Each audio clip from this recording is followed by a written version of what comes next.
시청자 여러분 안녕하십니까? 박종환 TV 방송의 포커스 시사 전망대입니다. 오늘은 윤석열 대통령 12.3 비상계엄 선포 이후 2달이 지났습니다. 헌법재판소의 탄핵의 심판 내용과 전북특별자치도 김관영 지사 이벤트 행정 더 이상 두고 볼 수 없다.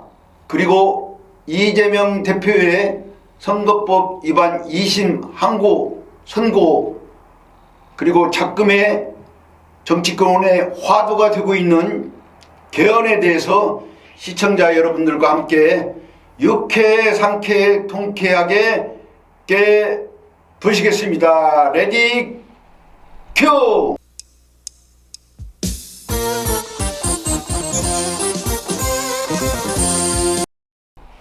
본 방송은 익산 시민통합발전위원회와 익산 배산을 사랑하는 배사모 후원으로 보내드리고 있습니다. 본격적인 방송에 앞서 박종환 TV 방송 구독, 좋아요, 알림을 눌러주시면 방송에 큰 힘이 되겠습니다. 네, 그 본격적인 그 질문 토론 방송에 앞서서 제가 오늘 방송하기 전에 우리 박종환 TV 방송의 공변호사신 김기동 변호사, 전북권에서 민형사 재판의 베테랑 변호사 김기동 변호사하고 제가 통화를 한번 했습니다. 헌법재판소의 기능이 도대체 무엇이냐, 그리고 헌법재판소의 혹시 뭐 문제점이 없는 것이냐, 이렇게 한번 제가 전화를 한번 했더니 김기동 변호사께서 이렇게 말씀하시더라고요. 헌법재판소의 역할은 법률의 위헌 심사, 그리고 요즘 같은 그 탄핵 심판, 그리고 정당의 해산 심판, 공적 기관 상호간의 권한 쟁의에 관한 심판, 그리고 헌법 소원에 대한 심판을 관장하는 특별법원이라고 그래요. 그러면서 우리 김기동 변호사 우리 얘기가 이 헌법재판소에 지금 지나고 보니 좀 제도에 문제점이 좀 있는 것 같다 그래요. 그래서 어떤 문제점이 있습니까? 이렇게 또 물어봤더니 다른 그 민형사의 재판은 1심과 2심, 3심이 있어요. 1심에서 다루다가 또 2심까지 가고 3심까지 지방법원, 고등법원, 대법원 이렇게 3심에 걸려서 억울한 일이 없도록 공명정대하게 그 심판을 하는데, 이 헌법재판소는 단심이라고 그래요. 단심. 쉽게 말해서 한 번으로 끝나는 거예요. 물론 이제 헌법재판소 재판관들이 역량을 갖추고 모든 면에서 국가관이 있고 그런 면에서 심판을 하시겠지만은, 이번 그 윤석열 대통령 탄핵 심판을 보면서 좀 뭔가 이 헌법재판관들도 좀 편향된 이념적으로 진보나 보수나 뭐 중도나 또 이념적으로 편향된 그 재판관이 혹시 있지 않나, 그렇게 또 국민들도 생각하고, 또 김기동 변호사 얘기도 이 제도적인 보완점, 단심으로 끝나기 때문에 사후에 문제점이 됐을 때는 그런 통제할 수 있는 그런 제도가 필요하다고 하는데, 저도 상당히 공감을 했습니다. 그래서 최소한도 헌법재판소가 뭐 민형사 그런 사건같이 뭐 3심까지는 아니더라도 헌재에서 한번 결정한 것을 대법원에서 한번 다시 그걸 걸러서 판결을 하면 어찌냐 그런 생각이 들어가요. 그래서 쉽게 말해서 잘못된 판결로 해서 악화가 양화를 구축한다. 그레샴 법칙, 그레샴의 법칙, 16세기 말에 영국의 재무관으로 일했던 그레샴 법칙이 악화가 양화를 구축한다. 잘못된 판결법이 국민들이나 국가에 피해를 준다. 그런 생각에서 헌법재판소도 이번에 제도를 한번 바꿔줬으면 그렇게 호소하는 바입니다. 본격적으로 토론 질문 들어가겠습니다. 먼저 전북특별자치도 김관영 지사 이벤트 행정에 대해서 국민들의 원성 더 이상 두고 볼 수 없다를 가지고 잠시 질문과 토론을 한번 해보겠습니다. 제가 여러 차례 우리 김관영 도지사님한테 새만금에 안고 전북 경제와 새만금 30년을 획기적으로 바꿀 수 있는 것은 새만금 복합 리조트 안에 오픈 카지노를 유치해야 한다. 수차례 방송도 했고 또 직접 김관영 지사님도 도지사 되기 전에 여러 번 만났습니다. 서울에서도 만났고 또 국회의원 시절에도 만났고 또 이 김관영 도지사가 국회의원 시절에 2016년에 김관영 그 당시 국회의원 시절입니다. 새만금의 오픈 카지노 복합 리조트에 오픈 카지노를 유치하기 위해서 45명의 국회의원들의 새만금 특별법으로 입법 발의를 했어요. 그랬는데 그 당시는 타지방에서 심하게 반대를 했어요.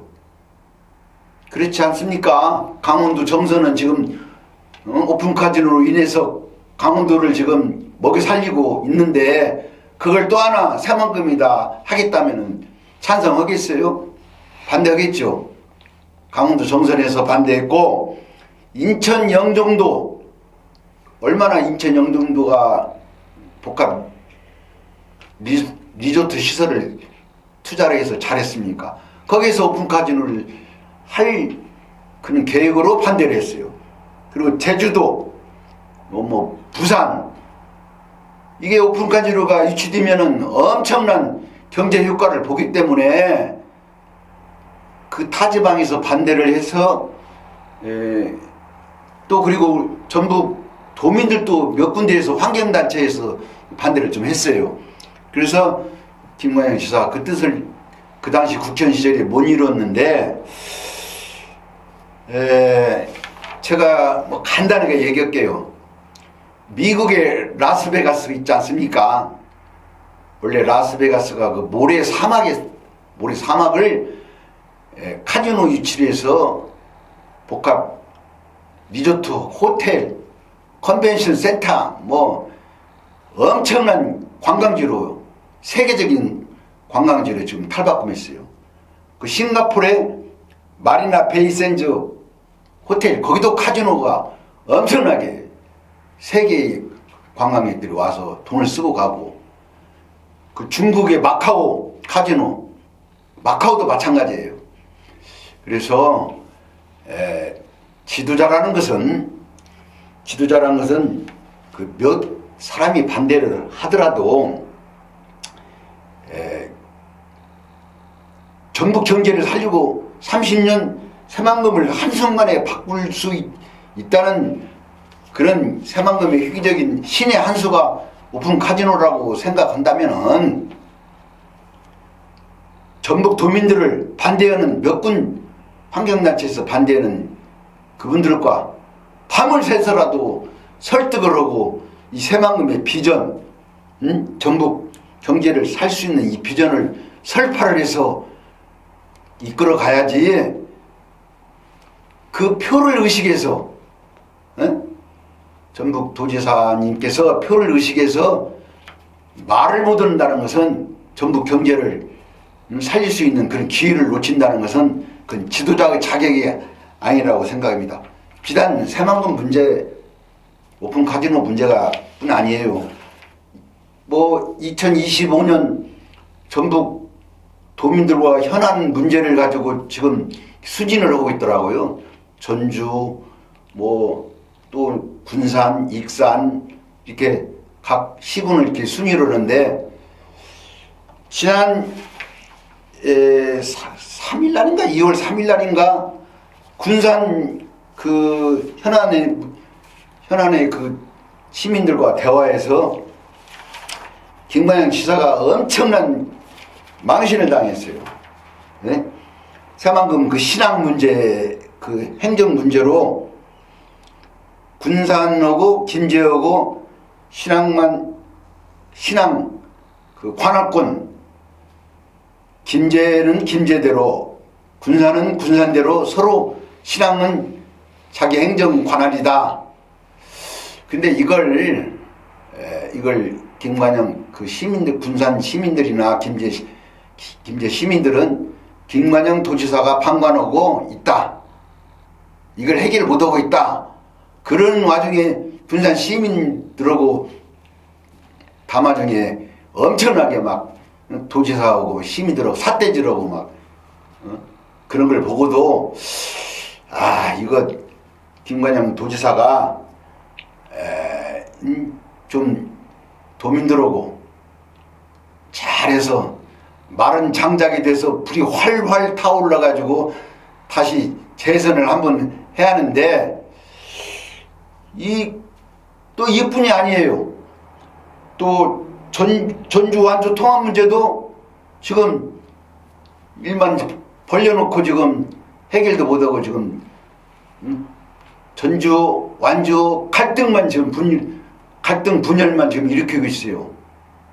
완주 그 주민들은 지금 김관영 도지사 퇴진한다고 지금 이렇게 난리를 치고 있어요. 또 2036년 하계올림픽을 또 전북에서 또 유치한다고 또 전북 도민들한테 희망 고문을 하고 있어요. 물론 전북에서 세계 빅 이벤트, 최고의 이벤트 하계올림픽을 유치한다면 그거 얼마나 좋겠습니까? 그러나 불과 1년여 전에 잼버리데이 한번 보십시오. 전북도 김관영 지사가 전북 잼버리데이에서 어떤 역할을 했습니까? 세계적으로 개망신당한 전북도에서 인프라도 없고, 예? 그의 세계 하계 올림픽을 유치하려면요 엄청난 시설과 그 세계의 선수들이 올 수 있는 그런 인프라가 구성이 돼야 합니다. 전북이 지금 그렇게 됐습니까? 하계 올림픽이 무슨 전국 체전입니까? 더 이상 희망 고문은 하면 안 돼요. 그러나 다행스러운 것은 하계 올림픽을 지금 유치하는 도시가 서울하고 전북인데 최근에는 지방하고 서울하고 전북하고 공동으로 이렇게 유치를 했으면 어찌냐 그런 얘기도 나와요. 그건 한번 검토를 한번 해볼 만해요. 이 박종환 TV 방송은 무조건 부정적으로 얘기하고 안 된다는 것이 아니라 건설적인 대안, 합리적인 대안 그런 준비를 하고 하자는 것이지 무조건 안 된다는 거 아니에요. 아니 전북에서 하계올림픽 할 수 있는 인프라 가지고 그런 시설이 있으면 얼마나 좋아요. 그러나 그 이벤트적인 불가능한 일을 가지고 도민들한테 희망 고문을 하지 말기를 바라고, 마지막으로 우리 김관영 지사님한테 제가 다시 한번 부탁드리고 싶은 것은 우리 익산을 김관영 지사가 혁신도시로 유치를 하겠다는 공약을 했어요. 그래서 우리 지금 익산 시민들은 김관영 지사의 그 공약을 믿고 있는데 아직 거기에 대해서는 확실한 답을 주지 못하고 있어요. 이것도 하나의 이벤트 행정이 아닌가, 표를 의식한 이벤트 행정이 아닌가 해서 강력하게 김관영 지사한테 제가 항의를 하고 구원을 드리는 겁니다. 김관영 지사가 국회의원 시절을 제가 보니까 저도 김관영 지사를 누구보다도 성원했고 우리 전북 발전을 위해서 젊은 패기 있고 추진력 있는 지사가 좀 나와서 일을 했으면 좋겠다 하고 쌍수를 들고 환영한 사람 중에 한 사람입니다. 그래서 이 도지사를 잘해서 마른 장작에 불이 활활로 타올라서 더 큰 정치를 하기를 바랐는데 요즘 하는 거 보면 마른 장작이 아니라 눈에 비에 젖은 장작이 돼가지고 불을 붙여서 불이 타오르지 않을 것 같아요. 이 점 전북 김관영 지사님 제 쓴소리를 잘 들으시고 이런 문제점들을 해결해 주시길 바라면서 두 번째 토론 들어갑니다. 두 번째 토론은 시청자 여러분, 요즘 TV 방송 보기가 짜증나죠? 윤석열 대통령 12.3 계엄 선포 이후에 현재 지금 탄핵의 지금 시간으로 들어와서 이 자유민주주의 대한민국이 어디로 갈까 지금 정말로 혼돈의 시대가 돌아왔습니다. 근데 저도 뭐 이 계엄이 윤석열 대통령 계엄에 대해서 저도 찬성하는 건 아닙니다. 45년 만에 우리가 민주화를 이룬 이후 45년 만에 비상계엄이 지금 선포가 됐는데 이건 어떤 경우에서라도 이건 윤석열 대통령께서 잘못된 계엄 선포라고 저도 생각을 합니다. 그러나 이 현재의 이 재판을 지켜보면서 윤석열 대통령이 이런 그 사유가 계엄 선포의 사유가 이 탄핵 이 핵심들의 얘기, 특히 곽종근 전 특수전 사령관, 김현태 707 특임단장, 또 홍정원 1차장, 이런 사람들의 그 증언들이 약간 흔들리고 있어요. 네? 윤석열 대통령 탄핵 핵심의 사유가 끌어내라, 내란죄로 이렇게 탄핵 몰아가서 그 중에 특전사령관 곽종근, 특임단장 김현태, 홍장원 안보 1차장 이런 사람들한테 대통령이 끌어내라고 이렇게 말했다는데 윤 대통령은 그런 얘기는 한 일이 없다. 그리고 김현태 이 특임단장이 계엄 선포 이후에 이틀인가 있다가 기자회견에서 울먹이면서 기자회견하면서 끌어내라고 분명히 얘기했다고 했는데 나중에는 끌어내라고 국회의원이라는 말은 없었고 인원이라고 얘기를 했다. 그리고 대통령한테 직접 끌어내라는 지시는 들은 일이 없다. 이렇게 말이 좀 헷갈려요. 그래서 이 탄핵 재판을 보면서 도대체 진실이 어디까지인가 이렇게 생각이 들어가고, 그리고 민주당의 김병주 의원인가요? 김병주는 그 뭐 사성 장군이라고 그래요. 그 분이 계엄 선포 이후에 곽종근 특임 전 사령관을 찾아가서 유튜브 방송을 했더라고요. 김병주 TV 유튜브 방송을 하면서 거기에서부터 좀 뭐 윤석열 대통령 변호인 측에서는 곽종근을 회유하지 않았나 이렇게 얘기를 또 하고 있어요.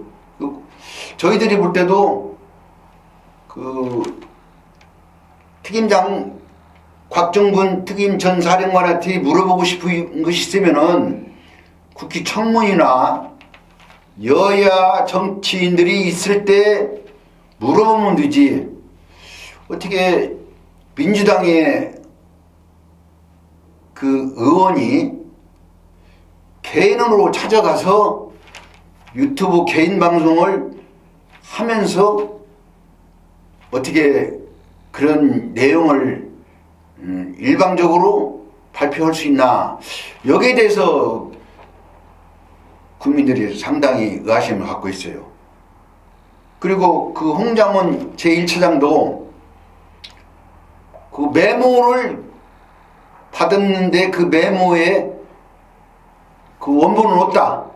원본은 없어서 그 자기 그 밑에 보좌관을 불러서 이런 내용을 구술을 해서 이렇게 해서 흘려쓴 뭐 자기가 뭐 흘려쓴 그런 내용을 다시 보여주고 작성해라 해서 14명 내지 16명의 인원을 체포해라. 이게 말이 됩니까? 원본도 없이, 예? 원본은 버리고 자기 생각난 기억으로 사람을 구속시켜라, 체포해라. 그건 우리 국민들이 봤을 때도 약간 문제가 있지 않냐 그렇게 생각이 들어갑니다. 그래서 서두에 제가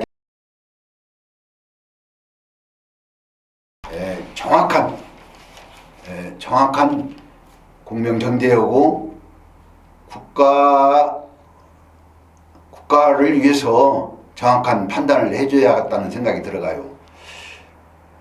물론 뭐 헌법재판소가 국민들의 신망을 받는 그런 헌재지만은 이번에 그 방송통신위원장입니까? 이진숙?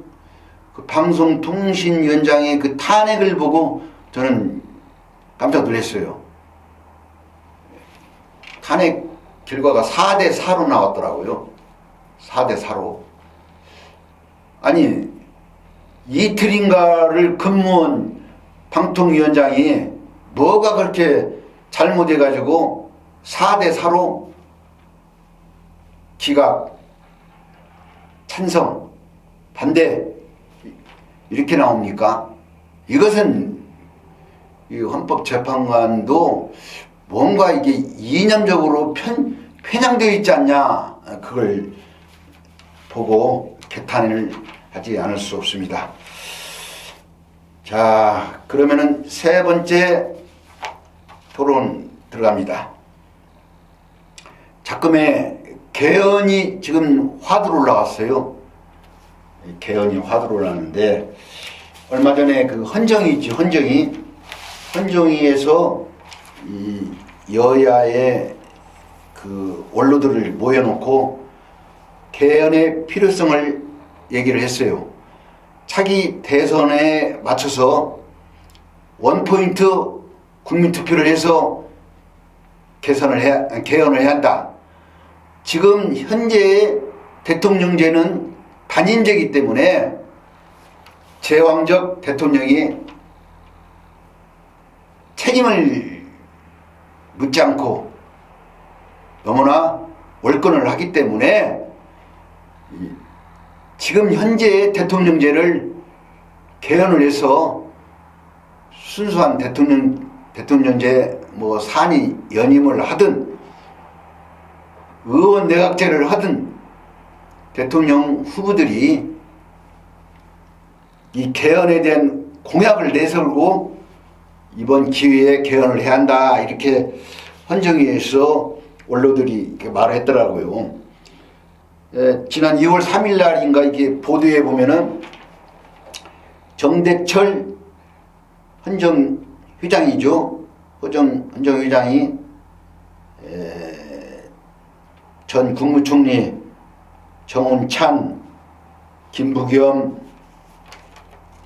또는 이낙연 총리까지 모시고 김홍기 전 국회의장, 김진표 전 국회의장, 손학규 전 민주당 대표 이런 등등 이런 분들이 이번 차제의 개헌을 꼭 해야겠다, 해야 한다 이런 것을 강조했어요. 뭐 야권에서도 지금 솔솔 좀 개헌의 얘기가 지금 있어요. 뭐 김부겸 총리는 제가 말씀드렸지만은 김경수 전 경남지사도 차기 정부 출범 전에 어떤 방식으로 됐든 원포인트 개헌이 필요하다 이렇게 또 말했더라고요.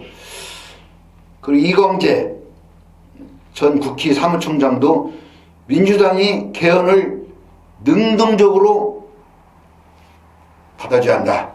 예? 능동적으로 받고 이 개헌에 대해 토론과 개헌을 실시해야 한다 이렇게 얘기를 했는데 유독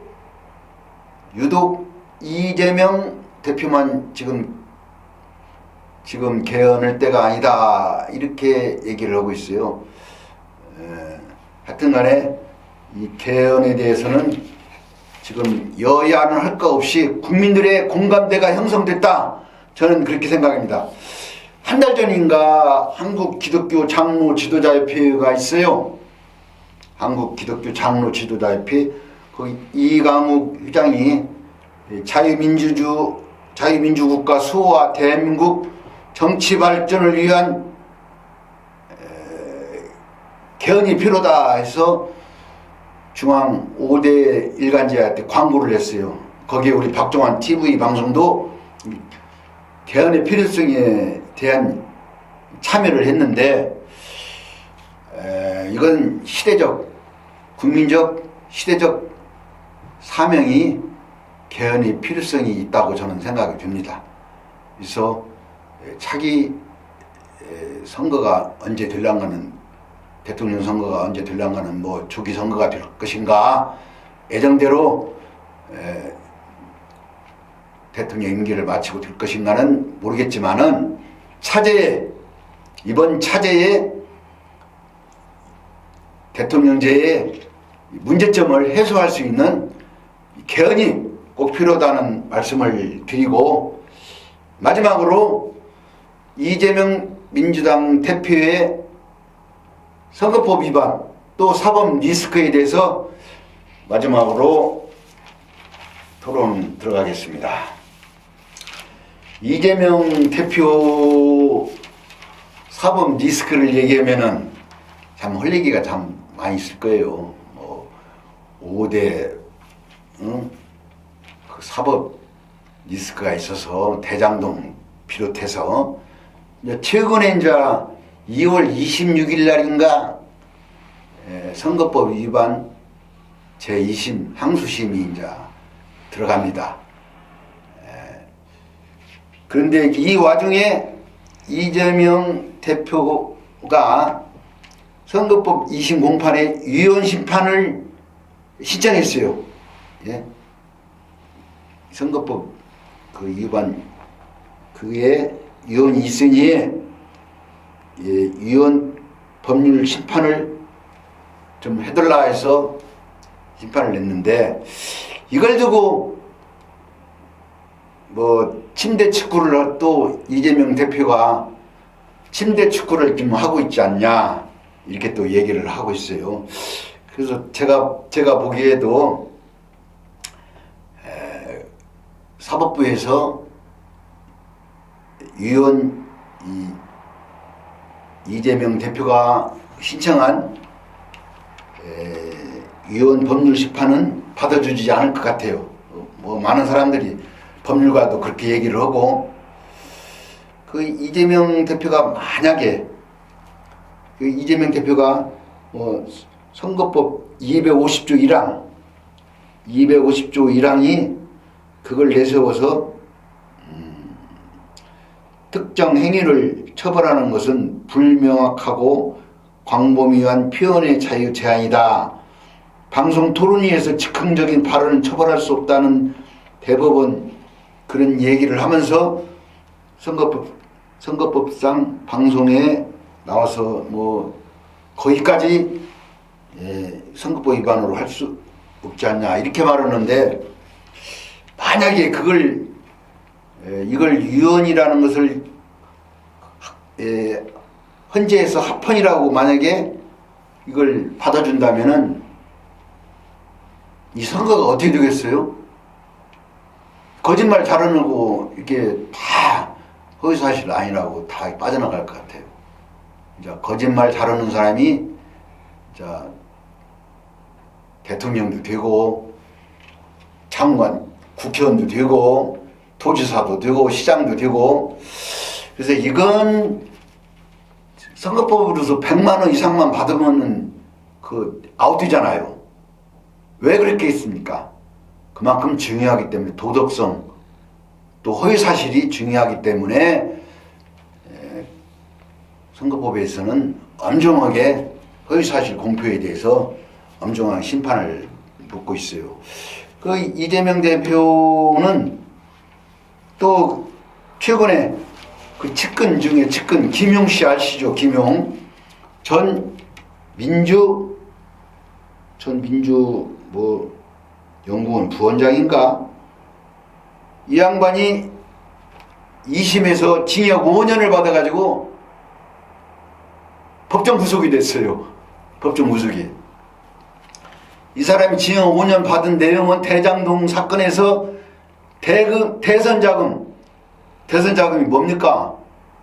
김용희가 대통령 나오는 거 아니지 않습니까? 이재명 당대표가 대통령 나오는 그 대선 자금 수수로 2심에서 징역 5년을 받아서 법정 구속이 됐어요.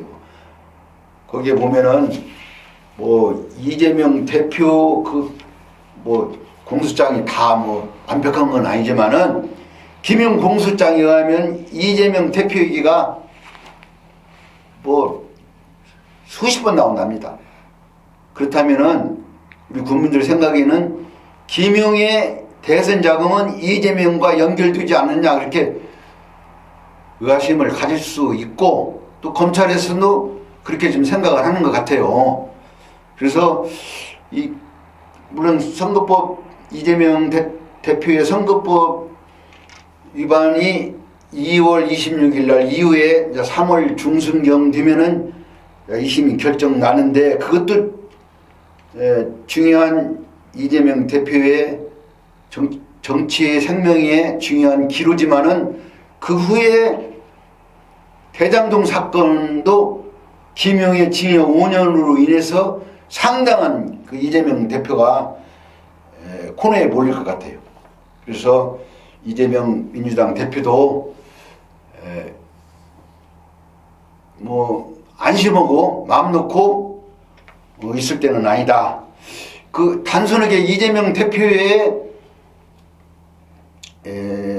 그 아웃이 문제가 아니라 민주당이 또 사흘이 걸렸어요. 만약에 선거법 위반으로 이재명 대표가 다음 대선은 물론이며 정치를 한 5년간 못한다고 했을 때는 민주당도 대선에 들어간 430억인가를 또 반환을 해야 해요. 그런 문제가 또 나와요.